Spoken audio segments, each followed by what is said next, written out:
Okay. Afternoon. We got Public Works today. I'll just turn it over to you, Savannah. All right, perfect. Savannah Clement, Public Works. Good afternoon. We have a pretty light agenda today, but first thing I wanted to start with was our weather event that we ended the week with last week, which I think I sent the board an email, and we had updated Facebook quite often for the public. One of the reasons I wanted to bring it up is we're trying to, every time we have an event, we really try to look at what was the good, the bad, the ugly. How do we communicate with the public? What's some of the feedback we got from the public, and what are some of the things we could do differently internally? And a couple of the different things we're looking at is what we've been seeing, and this isn't just with weather events, this is also with the I-5 construction this summer. If you recall, we had a lot of traffic going through Green Mountain. We had to do local traffic only, close it down. And we encountered the same thing with this last week's weather event with I-5 closing. Is what we encountered was all of our side roads were taken over by people using, GPS navigation, taking them through routes they weren't familiar with, semi-trucks weren't familiar with. That's what really caused us the most problems last week. Wasn't our normal local traffic causing those problems. And so we were looking into avenues, routes to close down these roads with the GPSs, so the Google Maps and the Waze maps. So we're working on that internally on how we can get that communication over to those apps so that they're not directing people to use those side roads, whether it's a weather event or construction, trying to keep those people off of our local roads. So we're looking at that. Whenever I see a lineup of semis coming down West Side, I always say, well, something must be wrong with the freeway. Exactly. And that was really the root of our problems last week. So anyway, just some things, lessons learned. Another thing I wanted to talk about related to weather events. I've been researching mass notification systems and how they can help Public Works and also provide information to the public. I had started this about a year ago, and I got a lot of other departments involved, and then we had a lot of changeover in those departments in IT and a couple other ones, and so we paused on that. But what I've been trying to do is take notes, during these events and what we could be doing better as far as notifying the public and having the public notify us. And so I just wanted to let the board know that's something that's going to probably come up in the next month or so. I'd really like to get something in place before our next season. Before construction season would be great even, but really before our next weather event.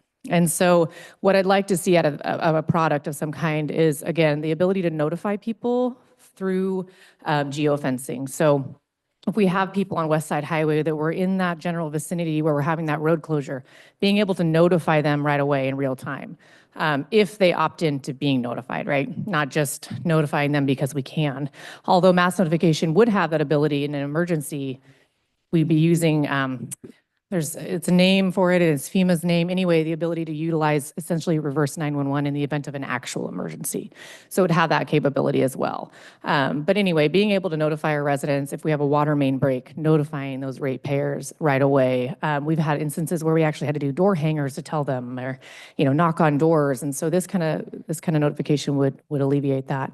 I was also looking at doing it from a facilities maintenance standpoint. So if we have an issue with a building, if we have no power on this floor, we'd be able to notify everyone, not just via email, but they could do phone calls. We've had instances at Public Works where we had no power, and when you have no power, you have no email. You also have no phones. So we would have the ability to notify people's cell phones and things of that nature. Or if we have an event where we have a person in the building that needs to be escorted out, we could tell people, stay in your office, things like that. So that's the types of stuff we're kind of exploring to utilize this. I do have some pricing and some quotes, but I wanted to be able to offer other departments information who may want to utilize this service to do some more demos. So those will be coming. So just wanted to give you guys a heads up and see if you had any feedback on that. Yeah, actually, I spent time with Larry over at the emergency, and they have a system that does that. I actually asked them about it. And the reason I brought that up was because of our conversation on our conference call with regards to all the emails for the business closing from, everybody's different time frames, who's closing what, that type of thing. And when they were explaining to me the program that they have, I asked if we could use that internally. And I think she said she was going to research it. We can. There's a limitation to the number of, how many times we can send it out. But I'm glad that you're doing that because that's definitely, if we're not doing it, we need to be. I think it's a good option for us. The other thing I was going to ask, since you brought that up with regards to the weather events, do we have a standardized policy as to when we decide to close down, and do we all do that, and how do we communicate it, and what happens with that? Yeah, so Kelly, she just walked away. Maybe she can hear me. But Kelly worked on the emergency closure policy, I think right when she came on board. So that has been revamped recently. And there is a policy, like in a practice in place. And essentially, in order to do building closures, that has to come from the board. And normally there'd have to be some kind of sense. So say only Commissioner Dahl's here, Kelly would work on contacting the other two commissioners, they would kind of get a vote, and then we would have the call made, which can come from a single commissioner as long as the rest are kind of notified. So that's how it's worked. We've also had instances where we had an emergency on a Sunday, and I contacted Kelly, Kelly contacted the rest of the board, and we went from there. So even if it's like on an off day, but requires an emergency declaration of some kind, that's how that would function. You just stepped out, Commissioner Rader. Had a question about like emergency closure and protocol and a policy. It's kind of just talking about how it's functionally worked, but I don't know if you had anything to add. Sorry to put you on the spot. Yeah, we do. We just redid the policy last year. I can pull it up and send it to you guys so you can read it over, and if you have any questions, you can ask. The best person about the employees would probably be Jessica with Human Resources, but we did do a new policy to kind of define it a little better. Does that include the other electeds also? Do they fall into that policy? They determine their hours. They have the ability to determine their own, like if the Superior Court judge, if we say we're closing, they don't have to. Neither does Emily or the other electeds. They have that authority. It's a little bit more formal because we're a public entity. When I was with the credit union, we just said, you'll follow your local school, because we had a lot of employees with Parents, children. yeah. All over the county. Yeah. Mhm. Yeah, and so it was easier. If your school's open 2 hours late, we're gonna open 2 hours late type thing. Ours is a little bit more formal because we're a public entity. I was thinking about that after I left, talking with Larry. If, like, to your example, Rick, if the courts decide not to close and somebody gets hurt because of ice, somebody slips and falls, and we have a claim, that we're liable for that, right?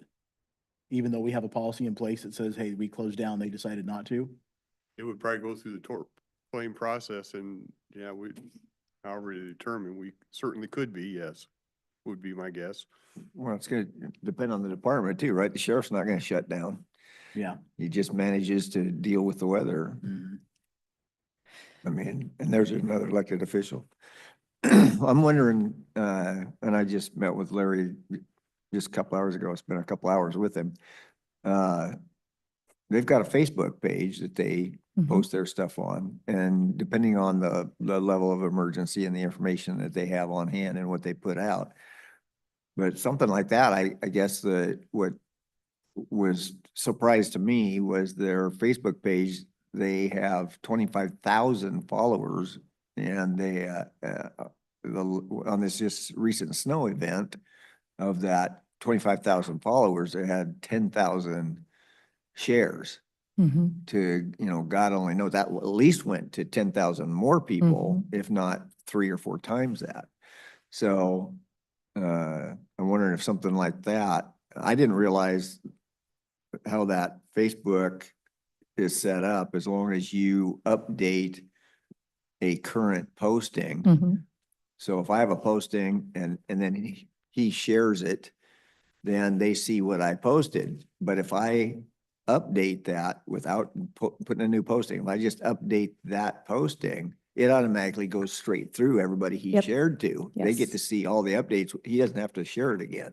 Yep. I didn't realize that's how that worked, but that's fascinating to me. I mean, what a resource. And that's honestly the primary way we communicate with people. That is, we were on Facebook all day Thursday, updating it. And that is our #1 way to communicate with the community, which is great but also can be problematic in that we're not reaching always the exact people like that we would want to reach in certain locations, which is why, trying to get information to people that are directly affected was kind of my primary goal in this notification system, just by their address location.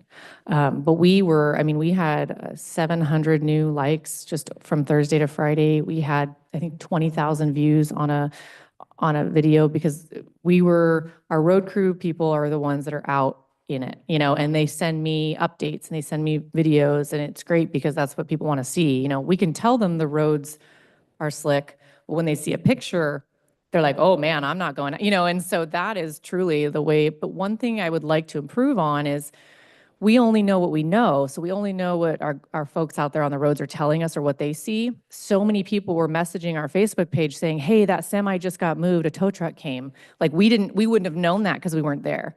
So I was able to kind of update just based off of people's feedback, which I thought was great. And they were sending in pictures. So it was a great way to communicate with our community. I just think it'd be great if we had a way that people could, like I said, text in pictures. And so it wouldn't just go to our Facebook page, which only 3 people manage. It would be, we would get communication to more people and more effectively. So going back to Commissioner Rader's comment on the DEM, working with DEM, they are the #1 agency that we communicate with during an event, Larry and his team, and they were also involved in the demonstrations that I did about a year ago. Their notification system is based off of essentially bricks, so they get to send out XYZ amount of notifications per year with their contract. And so if we were to kind of piggyback with theirs, we'd have to increase their amount. And the notification system that they have is just a little bit different than kind of what we're looking for, because we're from a public works standpoint looking for also kind of like a work order system. So if, I pick on you too. I'm going to pick on Commissioner Farrell. So if Commissioner Farrell is going out of his driveway and he sees that there's a tree down and there's nobody responding, he can, instead of calling 911, he could do that too, but he could also text in an update, and it creates a work order for us that notifies our road crew at 5 a.m., hey, there's a tree down on this road, here's a picture because he sent one in. So that kind of thing is also the feature that we're looking to kind of capitalize on that this provides as well. That's good to know. Next time I'm going up my driveway, tell Mike he's going to get a call. It's not ready yet. Yeah, leave that chainsaw on the garage. Yeah. We'll have another. Yeah. Don't worry about responding. No, but that's the kind of functionality we'd like to. I can see where the geofencing, in my opinion, geofencing would work a lot more efficiently because of the reverse 911 is only if people have signed up for it. Correct. And B, if I'm in Los Angeles and I get it on my phone, you don't know if I'm home or not. But obviously if I'm outside the area, it doesn't affect me, but I can see the message. But again, it's only if people have signed up for it. Yeah. Yep. The geofencing would hit everybody within that Correct. fenced area.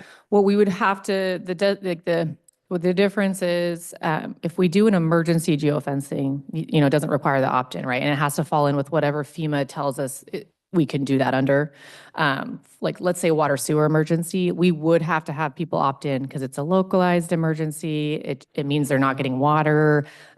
They would have to opt in. So we have to, we just have to go with those kind of guidelines or get in trouble. But yes, they would be awesome.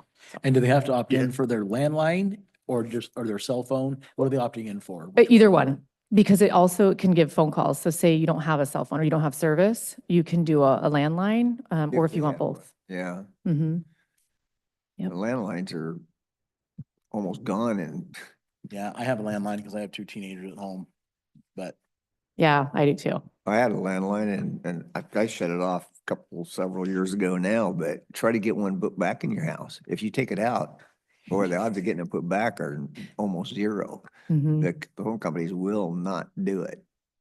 So this product, if it was big enough emergency, like you get an Amber Alert on your phone, it would do that type of thing if it was It just wouldn't be certain level. correct. It just would be more, it wouldn't be, we would not have the ability to do like what Amber Alerts do, which supersedes, everything takes over your phone. We would just be able to do the text alerts or phone calls. Just It wouldn't be like a, text message. correct. It wouldn't go off in a meeting like this, right? Like Amber Alerts do. Yeah. Usually in the middle of the night. Exactly. Yeah. We don't have that ability, but we can notify people. So anyway, that's just, again, it's a project we're working on. It'll be brought up again. So, I love Amber Alerts because on one hand, we tell everybody don't text and drive, and then all of a sudden, beep, beep, beep, beep, beep. and yeah, everybody, What are yeah. you doing? Everybody's grabbing their phone. Yep. And you're trying to help them solve a problem. I understand that, but what a. Yeah. When we're all in the car at the same time, the 5 of us, and then Amber Alert goes off, it's just like, yeah, it's a little discombobulating. Okay. Any other questions on the weather events and or mass notifications? No, I want to say that your guys' department did a great job Thank you. within the county. You did. Appreciate it very Yeah. much. Thank you. Very good. I'll extend that to our crews too. Yeah. Thank you. Outstanding. Thank you. Thank you. All right. Well, if Sean come up, he's going to talk about some fuel contracts.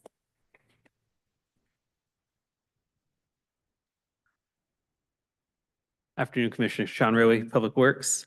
Just want to talk about fuel for a little bit. So last year and many years before that, we participated with the State of Washington DES fuel contract. In great works with Wilcox and Flegel. At the end of 24, they gave us very short-term notice that they were canceling their contract. We've been enjoyed working with this vendor in the past and the services they provide with us. We've been trying to find another means to keep this going. Just for some historical values, in 2024, at the landfill alone, we did $580,000 worth of diesel fuel. On average, we're about 500 to 750 gallons per day, and they directly fill our machines for us. In ER&R and motor pool, So they send a truck out and, daily. okay, And they fuel the machines directly from their truck and our tanks at the office as well. okay. So is that, they only have to fuel those once a day? They're good for the whole day on a tank? Usually, Okay. if we're running something real hard, we might have to get that tank in the back of the pickup out and refuel a little So bit. we don't get a tanker truck a second time. We We just, only once a day. once a day. Okay. And then our DEF and gasoline are on tanks as well, but those are not direct filled from the truck there. ER&R and motor pool, we do about $217,000 in 2014, and of diesel, and gasoline was about 411,000. So we go through a lot of fuel. Well, I guess. So we've been searching for a new option here to continue working with the vendor that's we've enjoyed working with and gives us great service at our facilities. We went through a few different iterations trying to find one that we could piggyback on without having to go back out to bid. We were able to land on the state of Oregon's fuel contract. It's very similar pricing as what the state of Washington has, except it does not have any delivery fees, which is a great bonus. And so we just wanted to talk to you about this and make sure you guys were okay with it. It is a large dollar value that can change throughout the years. It's a % over what they call rack pricing, direct from the rack where they get it at. And depending on the fuel type, that varies a little bit. Prices go up, we go up. If prices go down, we also get the benefit of that. Yep, we follow exactly along those lines. The profit margin is a fixed value at that point in time. I mean, that And sounds it- reasonable. No delivery fees, you said? No delivery fees on this one. Yes, sir. And since it's Oregon, no sales tax, right? We still have to pay, the state taxes and things like that Yeah. on the gasoline. Diesel, Nice try, though. Yeah. Thought I'd throw it out there. we don't pay the diesel fuel tax at the landfill. It's off-road only. Where do they haul out of? Most of these haul out of the Portland area. That's Really? the main hub, and that's the pricing hub for the rack prices in our area. Okay. And no delivery fee. Mm-mm. Wow. On the previous contract, depending on the vendor, it varied from $125 a load to $1,500 per load. That was the delivery fees? That was the delivery fees, yes, sir. Ooh. So outside of the landfill, we do have a few other bulk tanks throughout the county. At our road shops in both Kalama and Castle Rock, we have 10,000 gallon fuel tanks for both diesel and gasoline. And those are mainly used for emergency purposes as well. That's why it's such a large value. We keep stocked in those. What- Wilcox give any indication why are they just getting out of it with the county or are they just getting out of it? I don't want to speculate on Okay, Yeah. I didn't know if they gave us a reason, they just, The state did not give a reason. well, I don't know, it kind of seems like we're gonna have to go someplace, right? That's right. Yeah, So this should be coming before you in the next few weeks, but I just want to talk with you and just have a conversation because it is such a large dollar value. yeah. Mm. We're You're, not- you're a numbers guy, so I'm gonna divert just a hair with you. Sure. If this road tax, per mile tax comes in, have you started looking at anything what that does to us, if anything? I haven't read into the details of it yet, and all the exemptions that may come with it. Oh, here's the Is one that commercial knows. exempt?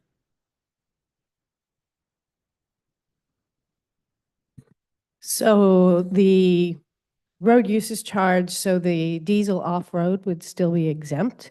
Commercial vehicles are not, and that is one of the things that they've been trying to work out on how to figure out how to equitably do that for interstate trade. Yeah. So that is one of the big glitches with the whole system. I know that Washington State is one of the first states trying to push this because we the state, they want it to try and get out ahead because if you set it up, you end up having way more input on how it goes nationally because this is what all of the transportation professionals think we're going to end up on because of the more fuel efficient vehicles. It's harder to, the motor vehicle tax is going down, but people are driving more miles. These battery operated cars are actually heavier, so we're putting more strain on our system because we're running heavier vehicles across our roadways and bridges. So this is the way they're looking at it. Washington has one model. I believe Texas has a slightly different model. I'm trying to remember the third state that's moving fast to try and get things in place. And then I think what's going to happen is the national fuel tax will eventually also go away and we'll have a nationwide one that we'll be paying into also. That is what the prognosticators, if you can call them that, in the civil engineering field are saying what they see federal highway funding going towards also. One of the other things, I don't know if you've seen in the legislature, is a big one that some of the other states have rolled out are charges for every package delivered. Yeah, Because that one is another one because 50 What? cents, I think, 50 Is what cents, yeah. Washington's looking at. But Cents a package? I thought that was at 35 cents last time I saw. Yeah, I think it's looking at 50 now. Oh, my. And it's if you do over a certain amount of business, you have to pay it, and if you do under, you don't have to pay it. So they're looking at that as, Bill, because 20 years ago, how much did we order online? Now it's, oh, I need a new toothbrush, and you go and you order it online. I mean, so that is why they're looking at that as another, besides the road usage charge, on how to pick up some of the commercial usage. We went to war for pennies on a breakfast beverage years ago, and yet here we are, just one thing after another getting. Yeah, they find creative ways to get in your wallet all Yeah. the time. Hey, 40 years ago, I remember two things that never forgot. One was they were gonna have a chimney tax. If you had a chimney on your house, you had to pay a tax, whether you used it or not. If you had a chimney, there was gonna be a chimney tax. The other one was a garden tax. You had to submit the square footage of your garden so you could pay a tax every year on your garden space. And I've never forgot that those two things caused such an uproar. They disappeared in a hurry. Yeah, But here's, I'm waiting for it to pop back up on a dang list. probably will. It's going to be a hen house charge because you're getting cheaper eggs. Yeah, They're gonna surcharge your eggs, dude. yeah, Yeah, I'm sure it's coming. I have no doubt. Okay. A little bit of a rabbit hole, but thank you. Mhm. And are those contracts annual contracts that we have with them? Or is it just a renewable that just goes? until The Oregon State one we'll be piggybacking off of would expire at the end of 25. There are multiple year additions available there that we'd probably want to take advantage of. Mhm. But we'll keep an eye on the situation and what the state does and go from there. And basically, we're not violating any public meeting. We don't have to put this out for bid or anything. This is the option that we can go forward with it, if just approve it. Yep, so we can piggyback off of this. We'll see the actual contract and agreements in front of the board here in a few Tuesdays.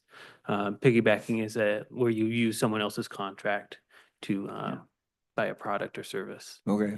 So it's pretty common. We do it quite often around. We do have, stipulations we have to follow to piggyback. When you hear that term, it has to meet essentially our purchasing policy. And then also state guidelines to use another entity. And we can really only use other municipalities, so states, local governments, and cities. So cooperatives are another purchasing route we can go if we're part of a cooperative agreement, which is normally, it includes like school districts a lot, or other like government entities that may not be like local state, city governments. So you might hear that too as a piggyback or a cooperative agreement as another way. And even we've seen some of these what used to be state contracts is they're actually utilizing these cooperative purchasing agreements instead of themselves doing it. What's a commonly used, NGA? NASPO, NASPO. NASPO. Those are terms you'll probably hear or see. All right. We have Sounds good. one more item. Thank you. Susan? Haircut looks Thanks, nice, Sean. by the way. Haircut looks nice, by the way. Mhm. Delayed by the snow. Good job. I already got mine for 2025. Yeah, a month and a half ago, right? Yeah, 10 more months, I'll get another one. Yeah, I got mine too. Both of them. One extreme to the next. Oh, I didn't bring a bunch of them. I just brought things. So one of the things that we've been discussing with building planning and among public works, so building and planning has to update their comprehensive plan. And the current comp plan, all comp plans are required to have a transportation section. And the level of our transportation section is not very robust. So I've been starting to look around, see what other counties have in their transportation section in the comp plan, try and decide how I'd like that bus to navigate, and how much energy we want to put into it and time, because it sets us up for, if done with a lot of energy, you can set it up to, and I'm not going to go this far, picking all the exactly where you want all your road improvements and necessary needs. I think our transportation plan needs to be more robust and have things like, we should be working forward towards having a parallel route to I-5 from Woodland to Kalama, looking at an alternate east-west running from Lexington out to Cathlamet. Start looking at those and saying, hey, these are some of the corridors and long-term goals we want to have, so that we're making sure that we're not developing in such a way that we will not be able to do this in the future. So I guess I'm just looking for a feeling from the board, how much information you want us to be moving forward on as we start rolling into this. Should this just be a real grassroots, here's some real sketchy ideas? Should I be looking at getting a consultant on board through our as-needed contract to give us a little bit more? I really want to know how the board would like us, what your feeling is on how we should be looking at this moving forward before I start expending a lot of energy and I go this way, and you guys really wanted me to go this way, then this way. So some context to the transportation plan, in what problem we're trying to solve, right? So we're a non-GMA county, and there's not a lot of us left. And because we're non-GMA, we don't have to have such stringent transportation guidelines like other counties have. And we're talking about private roads, and we're approaching that. And a lot of our comp counties, I think all of our comp counties are GMA. So they have a really solidified program to follow. We don't, which kind of leads to some of our issues that we have surrounding private roads, because we're really kind of taking it, we have not loose guidelines, we have a memo that establishes the process and approval. And that's being, revamped with the BPAC. And we just don't have a long-term transportation plan in place to be able to reference or guide developers, people purchasing property who want to build, until they get to a point where it's like, oh, you're the last lot, and now you have to construct a type XYZ road. If there was something in place that was, a guiding document like a comp plan, which is the transportation is a part of, it might help that process when we get to things, sticking points like private roads and how many is a large lot, how much is a small, short plat, and what we needed to do for private roadways. So that's kind of the background a little bit as why this kind of got brought up. And we're going through a comprehensive plan update at the same time. Did I say a lot that was dangerous? Yes. I usually do. So I just kind of I really wanted to put it out there for you guys to start thinking about what you guys really see as what you want as the vision of our roadways. I don't want to handcuff developers, but I also think that we as a community need to be thinking about what is important to us. Do we think long-term that we need a road from Ariel to Tootle? Do we need to be thinking about that and keeping that in the back of our mind as development occurs so that we don't make it impossible, or nothing's impossible, it just takes money, excessively expensive to do in the future? And it wouldn't be a setup with, this is the exact corridor. It's more of a, we need something that goes around in here. So let's not handcuff ourselves, so make it that it isn't possible.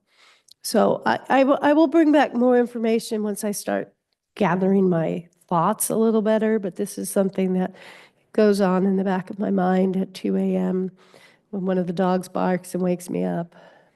So I'm wondering, what's the time and effort difference between a not so robust program and a robust program? I don't want to see you spend so much time on something that maybe could be what if, but the general idea sounds good to me to have it a bit more robust than it is now. And that's kind of where I think we need to go. I think we need something more robust than what we have, but not something like Snohomish or King County has.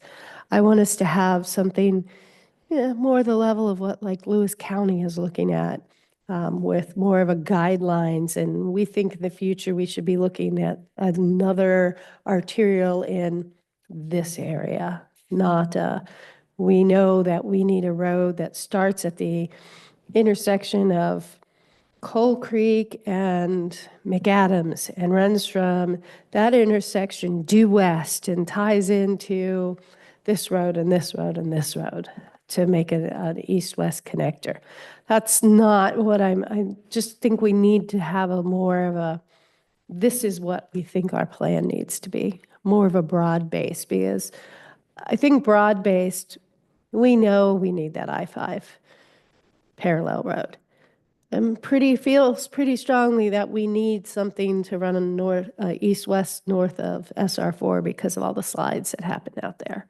So more of a generalization. Maybe someday, I shouldn't say this in public, maybe someday we'll get a road from Riderwood that actually connects you to Cowlitz County somewhere that you don't have to go up to Lewis to come back down. So those type of things might be worth us looking at. So to move to that level of planning, would you need to be doing outside consultants, or would you just stay just below that need? It all depends on the staffing. We're right now, I would have to shift around a lot of priorities to go to that lower level of planning right now. Okay. But that ideally, it would be nice if we could do it in-house. I mean, we have myself and two senior engineers who have been in this community for more than 20 years, that we have a good idea of where we know our problem points and pressure points, like when we get I-5 closures, when we get SR4 closures, where do people scatter to, and where are the complaints that I can't get from Castle Rock to Fred Meyer's anymore. I know, for example, a lot of people from Castle Rock will go out Delameter and swing all the way around to get to Fred Meyer just to avoid town. Things like that. A lot of us who've been here for a while know how people drive and know the things that we do to avoid certain areas. Yeah, I've been told more than once, I'm the only fool who does the speed limit on Delameter. Well, Susan, there's a couple things that you said that piqued my interest. One with regards to the GMA. So if I heard you correctly, what you're saying is that because we're not part of a GMA, we would be able to do things more cost effectively, proactively right now. Yes, we could have a much lower, looser plan than what they are required to have. Okay. The other thing is, I like that you're being proactive with this, because I've thought multiple times as I drive from Woodland to Kalama until you get to Kelso, as you're driving north, this whole side of the freeway is nothing but mountains and hills. So there's not much flat land that's developable, that we can develop on that side. And Vancouver is moving north to Ridgefield in the center, and and the north is moving south. So I agree with you that if we can be proactive and position ourselves to where we can take advantage of that growth the way we want to take advantage of it, as opposed to reacting to, okay, well, this is where we're at, so this is what we get, type of a scenario. So I'm for you, being proactive and coming up with a plan. But like Commissioner Farrell said, it's also something that I don't know that, we want it to take up all of your resources and all of your time right now, but getting it started and working towards it, I think, is a good idea. I would support. You say that. we were one of the few counties that have this, right? That are non-GMA and do not have one. What, and do not have it. So other counties have this? A lot of So other counties have a plan in place? all GMA counties are required to have it. Okay. Um, And how long has it been in place? Do you know? I don't know. Is there any data that shows that it's helped? I don't know. Or is it just a document that sits there, and what kind of restrictions does it end up applying to landowners and people? And that would be why we would be looking at one that's more of a concept than I know, when you develop in Clark County, they're very particular. We have 169th Avenue planned to go from county line to county line, and it has to be within, this band. That is not what I'm looking for. So the developers are very hand-tied of what they can and can't do. Yeah, I'd be I'm more of a, seeing additional rules that don't cost somebody some money. right. So I'm very protective of these people and their land, and if we say we're gonna go through here and now they can't use it anymore, that would be a problem with me. And that is not what I'm looking for. I'm looking at, we know we want an east-west road. If you're developing, let's say if you did own the parcel that ran between Coal Creek and Germany Creek, those aren't the right roads, but you had a parcel that ran through that whole thing and you were about in that band, I would say one of your roads shall be a public road that we will expand in the future. I wouldn't tell you exactly where you had to put it, but it would have to be loose enough that we can work with the property owners and still for them to have their property rights. But I'm not going to tell you, you own this parcel, I'm coming through no matter what. That's not my goal. My goal is to have a good idea of, And I fully Vague. understand that, and I believe you, but I don't know a decade down the road whose goal it might be. true. So if we put anything down that you're gonna ask me to sign off and say, we have to have some protections for the people of this county is what I'm gonna tell you. And so the more general, the better would be my guess. Okay. Would it be helpful to just send, I mean, you've done some research, maybe send a copy, not exactly what we're going to do, but just to give you guys an idea of what it entails? At Lewis, I mean, theirs is really robust, Lewis County, because they're GMA and they have to have very specific. Yeah, I know, and why they would opt into GMA, I don't know why they did. Well, I know why they did, because they got money. Yes. Yeah. And I think it was the 70s. Was it the 70s that they were all pushing? Hal Palmer was involved. He knows. Yeah. Yeah. He brought it up at a VPAC meeting. I was like, whoa. So yeah, anyway. So does that help there? Yes. I want to go down another rabbit hole because we're trying to get these in, and I don't know if you've had a chance to look at this, at all this. Woodland Port, this tax increment district that they want to put in. Yes. You're the Phone's numbers coming guy, and I'm concerned about this because over the 25-year period, it basically freezes our level for the county, and that's county and the roads. Mm-hmm. And it freezes some of the fire districts. And if you look at the projections, that's about $30 million when you look at the county and the roads that we won't, that normal growth would give us, that we won't be there, that it all gets shoved to Woodland Port. And I struggle with that a little bit because I don't know why they think they have a better idea what to do with it than others do. Do you guys have any concerns with this thing you're seeing, or?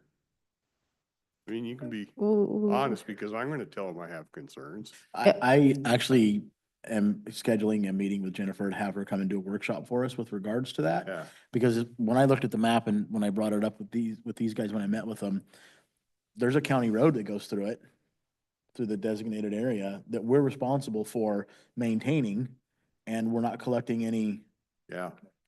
fees on that. So there's definitely some issues, and when I went through the packet, one of the things that it says on there that there's gonna be increased tax revenue to help offset that, and I'm like going, Well, that's where the does that thing. Yeah, come from? we can make it back, but it means then we're raising rates on Yeah, people. exactly. Where does that come And- from? And I know you guys will be hesitant to come up during a workshop to tell them it's a stupid plan, but you can tell me it's a stupid plan and I'll tell them it's a stupid plan. Yeah, what are your concerns?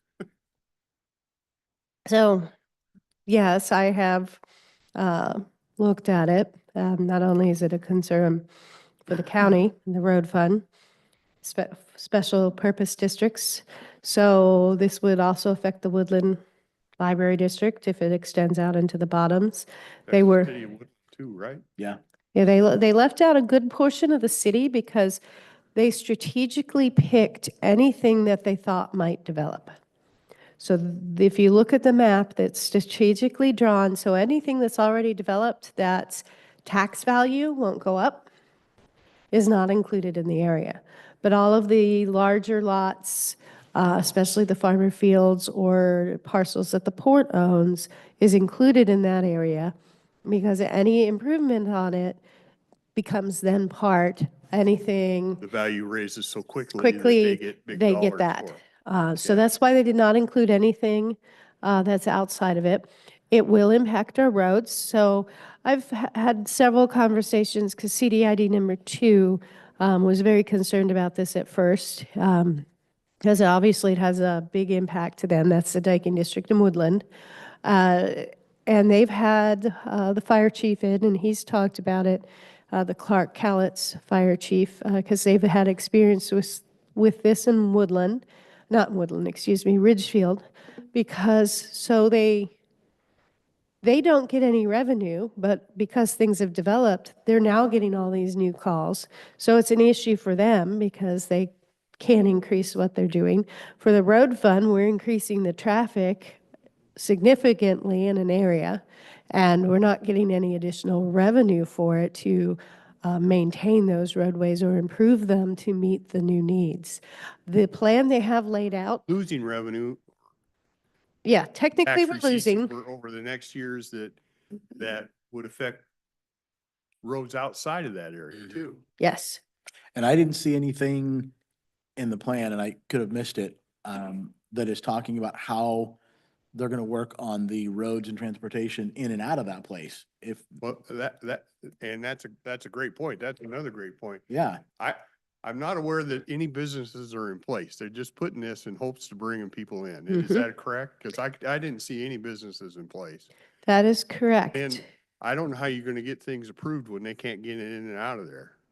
And that is It'd also be would very difficult. be very difficult. And if you read it very carefully, it also says they cannot spend that money outside of that area. So that money cannot go towards fixing the improving roads. those two exits. So any of that type of stuff there'd be some onus on us or the state or surrounding people. Yes. I've just got a bad feeling on this and I'm struggling with it because it doesn't look like it goes to the vote of the people. If they have all their I's dotted and T's crossed and it goes to state treasury and they sign off on it, it's it. Yes, they hold a public hearing, which my understanding is it's either in March or April. So they hold their public hearing. The port board does. They listen to everybody or not, whatever the board does. They take a vote, they sign off on it, and it just goes up to the state treasurer. But the public hearing is only to the affected parties, right? It's to the county, it's to the city. It doesn't like go to Castle Rock, does it? No, it would be, Affected parties, although the outlying places like Castle Rock and stuff are going to be affected by this because money is going to be taken away where we do with roads and other services. yes. So I'll be at a Castle Rock meeting next Monday and I'm going to talk to them about it. They need to know about this stuff. I talked to Cowlitz too at 911 today and said, you guys better look at this thing. And I bring it out in this meeting because it's a public meeting. If anybody's listening, they need to start looking at this thing. And it is posted on the port's website, so it's publicly available. It is a law that was passed either in 2020 or 2021. 21. Yeah, that made this available to ports and cities to go ahead and create these tax. Tax districts. Yes, so it's a newer law. That a lot of people are saying they don't think they thought all of these implications through. They thought, oh, this will be a good way for them to be able to pay off. So like, what the fire chief told me in a meeting was he thinks that what the person who proposed it thought was a port that owned like several blocks in an area, and they wanted to make that a taxation district. They would go in and build the infrastructure and get that money from the tax increase to pay off their debt. And they think that was the thought on it, not to go with a whole area, not just a project-specific area. So 5,000 acres. I know there's lots of talks with the police chiefs on, should we take this to the Supreme Court as a taxation without representation process? So I've actually fielded 2 phone calls now from citizens in Woodland wanting to know what recourse they have against the port. And my understanding, it's a civil issue if it's anything they have to take it for themselves. But Sean, help me understand how this works, because I tried to figure it out looking at the numbers. Are they taking a loan against future equity based on the tax evaluation in the future? How are they, where's this money coming from outside of the taxpayers that they're looking at this increase in? My understanding, looking at their documentation from, I believe, November was the last draft I saw, is that they're planning on using those future tax revenues to pay off the debts they incur to help develop that area. In their economic outlook, it looks like they have a few $100 million of development that's planned in the area that I'm not familiar with. There was no specifics on those. That's the money I'm wanting to know. Where is that coming from? That's unknown. I do know they have some development in there. I'm not aware of how they have 100 million or multiples of $100 million of development in the area.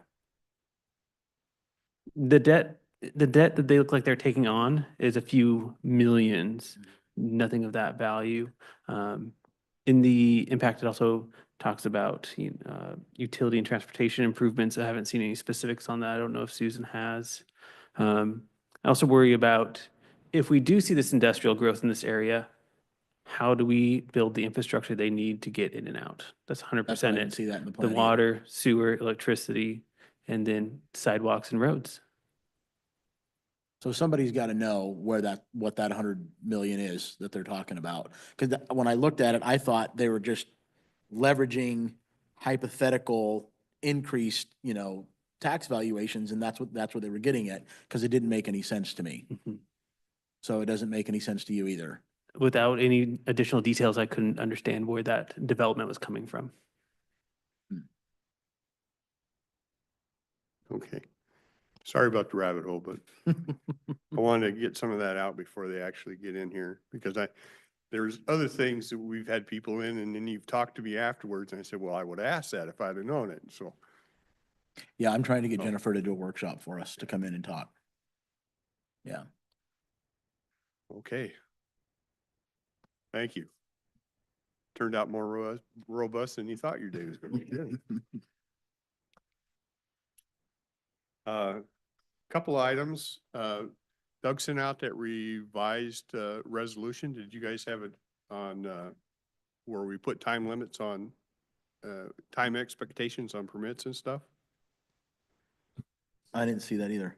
Okay, so you might look through your email and see if you get a chance to look at that. He took the resolution I sent him and did some changes to it. I think it still looks good, but I want your guys' concurrence, and if it gets there, then we'll hold a workshop and make sure the departments have a chance to see it and stuff, Okay. okay? I have a call in to Carolyn because I got a request on a bill that the auditors group is running, Senate Bill 5154.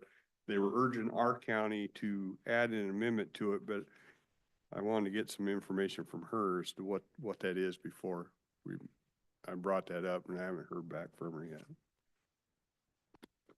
And then, I would like to call an executive session, probably only 10 minutes, for possible litigation. If you guys don't mind, we'll do that. Yeah. Okay.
why transport?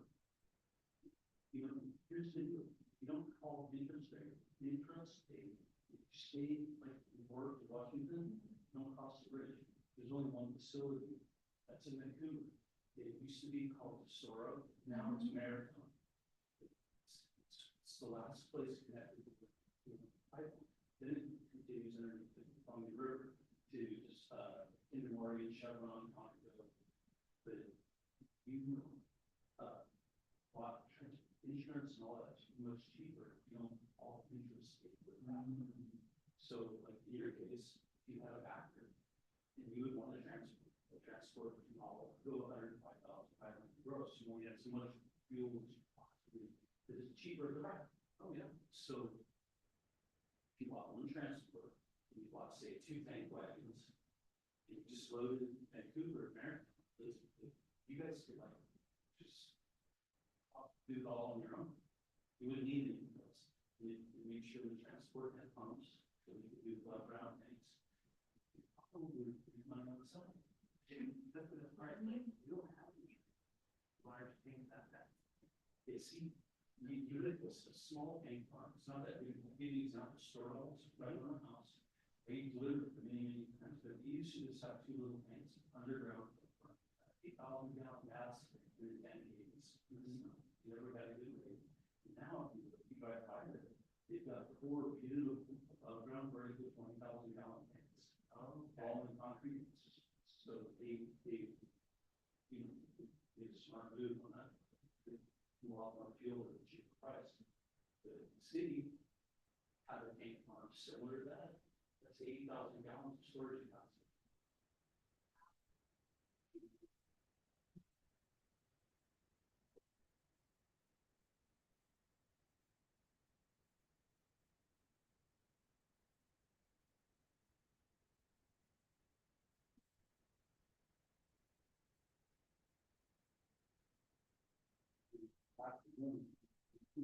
Some part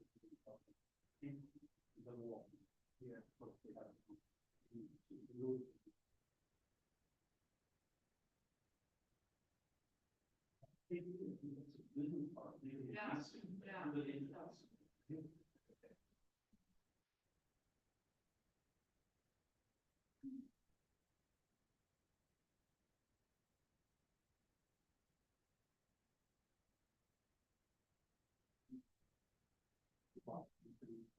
So it's not that it's renewable, the owner is tired and then he bought 2 terms.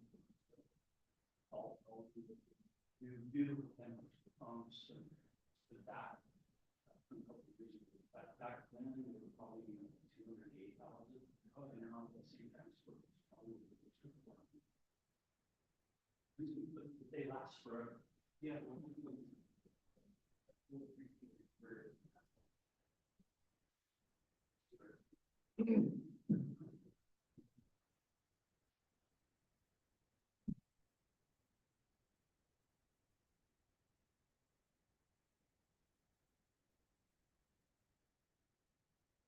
Okay, from executive session, no decisions were rendered. If nothing else, I do have one thing I wanted Yeah. to just bring up. I met with the lady from America 250. She's the state representative with regards to the 250th, you know, To- anniversary celebration of thing? America. And the counties have been charged with coming up with a committee that is made up of mayors, people from the museum, different organizations within the community to participate in these events, if you will. They have 3 specific dates that they're looking at: Martin Luther King, July 4th, and September 8th, I believe, which is one of the Independence Day programs that they have. And it's a pretty neat program so far. All the counties in the state have decided to participate in it. There's a couple of federal initiatives that they're working on with regards to that program. So I just wanted to talk to you guys. If you're good with it, I'll go ahead and contact all the mayors, superintendents within the schools, and pick a committee and get them started. We don't necessarily have to be in charge of the committee from this point forward. What we're charged with is picking the committee and spearheading that effort and then letting them, what they want to see is they want to see us integrating this program into our already scheduled activities. So they don't want us to do more. They're just saying, hey, with your Go Forth Festival, integrate, you know, America 250 into that. And they have all sorts of resources and stuff available Okay. for us. to do that. Probably kind of like Longview did with their 100th year anniversary thing. Yeah. Yeah. So they have a couple of cool things. They've asked us to have somebody, preferably a youth, read the Declaration of Independence on the steps of the courthouse. They've got the state's gonna give a tree to each county for their participation that they want to have planted at a certain time. At 2:52 or something like that, the time that she gave me, they're asking everybody in the county that's participating to take an American flag out and wave it. And they're actually going to have, I don't know if they're going to do it by satellite, but from the East Coast all the way to the West Coast, they're going to see all these flags across the country that are being wow. waved. Yeah. And so when I talked to her this morning, there were 47 states that were on board so far. They're still talking to some of the other ones about being on board with it, but it's going to be, sounds like it's going to be pretty neat to celebrate the 250th anniversary. So, I'm in. okay, Yeah. I'll start on that. Thank you for Mhm. doing that. Yeah. Anything else? Okay, we will adjourn. Thank you.